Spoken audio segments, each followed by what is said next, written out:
कैलासपती महादेवा, शिवशंकरा, भोलेनाथा, तुम्हा आम्हा देवांचा प्रणाम.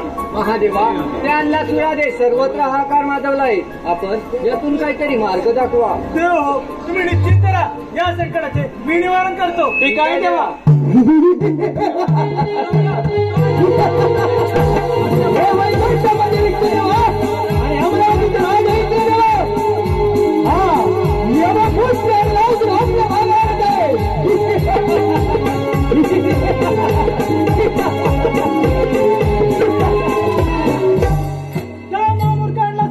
तुला तुझ्या शक्तीचा गर्व झालाय.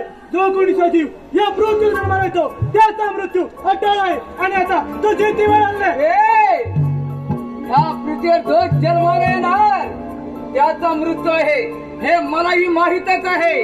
पण माझा मृत्यू कोणाच्या हाती हा तुलाही माहित नाही आणि मला सुद्धा.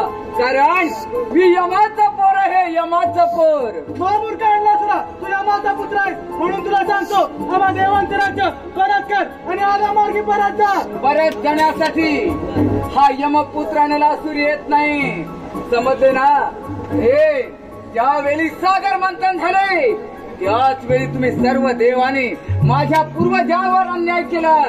हरामखोरा, अरे अमृत तेवढे देवांना मिळाले काय? आणि मदिराच असुरांच्या वाट्याला आले. हे शंकरा, हा यमाचा पोर याचाच बदला घेईल. समजले ना? एवढा गमन असेल तर होईल जास्त यार. एक घोसाड्या,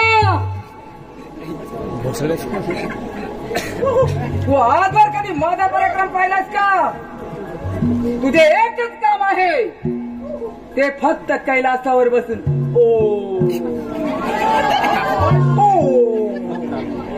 बस. रे, आज तुझा पराक्रम पाहायचा मला. होईल जास्त यार.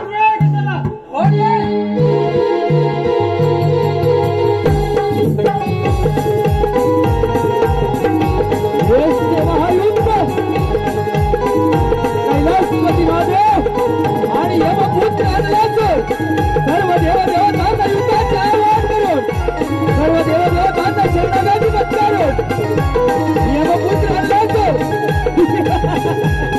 कैलास परत आले आणि कैलासपती महादेवाला देखील युद्धाचे आवाहन केले. अरे देवांनो, हा यमपुत्र आणलाच राव.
धन्यवाद रसिक जन हो, धन्यवाद.